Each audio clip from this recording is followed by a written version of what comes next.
یہ جو قرآن سورہ یوسف کے اندر گفتگو کر رہا ہے کہ ایک تو اللہ اور اللہ کے نبی کے معاملات اپنے ہوتے ہیں. حضرت یوسف زندان میں چلے گئے اور زندان میں انہیں شخص نے، دو لوگوں نے خواب دیکھا. خواب کی تعبیر بتائی کہ لٹکا دیے جاؤ گے، ایک کو کہا تم بادشاہ کے ملازم ہو جاؤ گے. جب وہ دوسرا جانے لگا تو حضرت یوسف نے اسے کہا کہ جب بادشاہ کے پاس جانا تو مجھے یاد رکھنا، یعنی کہنا کہ ایک شخص بھی زندان میں ہے.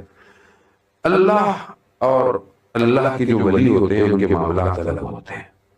وہاں محرم والی گفتگو ہوتی ہے.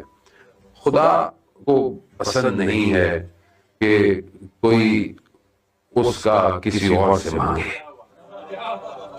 خدا کو پسند نہیں ہے.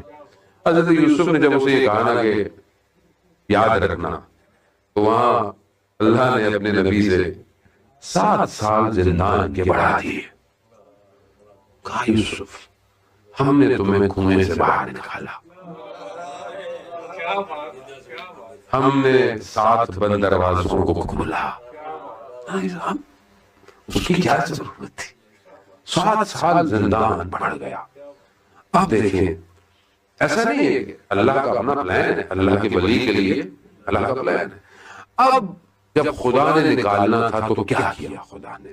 بہت میں یقین کریں کہ یہ ہمارا کوئی نہیں، علماء کمال ہے تو ایسی ترجمہ کرنے والے سے طالب علم ہے، یہ مت سمجھیے گا کہ ہم کو بہت بہترین پڑھنے والے.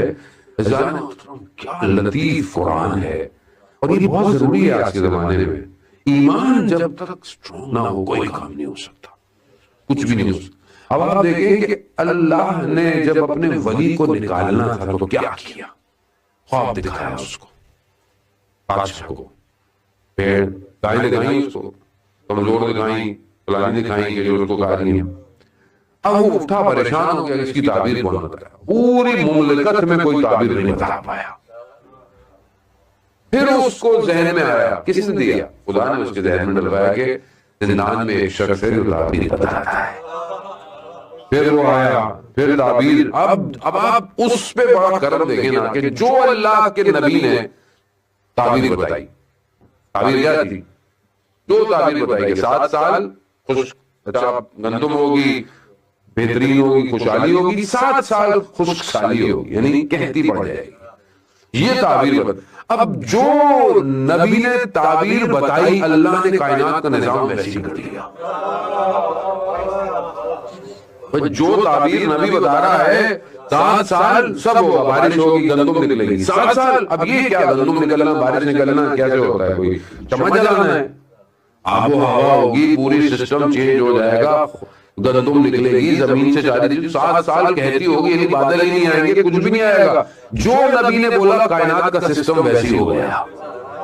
پھر اللہ نے اور پھر یہ بھی کہا کہ اگر کہتی کہ 7 سالوں کو بچانا ہے تو اللہ کے ولی کی بات ماننی پڑے گی. عزیزان محترم 7 سال وہ جو تھے خوشحالی کے، وہ ہمارے ختم ہونے والے ہیں. 7 سال خشک سالی کے شروع ہو گئے. ابھی بھی اللہ کے ولی یہی کہتے ہیں کہ ہم بھی اسی دور سے گزر رہے ہیں. اب آپ بولیں گے یہ سختی کیوں ہے؟ سختی کیوں ہے؟ اللہ کی مرضی، اللہ نہ دیتا، کہتی نہ ہوتی، بارش نہ ہو، گندم نہ نکلے، اللہ چاہتا تو سب بہتر کر سکتا تھا. نہیں، قرآن کہتا ہے کہ اگر یہ کہتی نہیں ہوتی تو حضرت یوسف کے بھائی کبھی بھی مصر نہیں آتے، اور یہ نہیں آتے تو یعقوب کو یوسف نہ ملتا. بہت ضروری ہے. تو یہ کہتی ضروری ہے، لیکن اس میں ایمان کی جو حفاظت کرے گا وہی یوسف زہرا تک پہنچے گا. تو دور وہی دور ہے، اس میں اپنے ایمان کی حفاظت کریں تاکہ اس دور میں ہم بھی جناب یعقوب کی سیرت پہ چلتے ہوئے اپنے زمانے کے ولی کو دیکھ سکے. اور یہ بہت ضروری ہے کیونکہ یہاں ولی تبھی ملے گا جب آپ امتحانوں سے گزریں گے.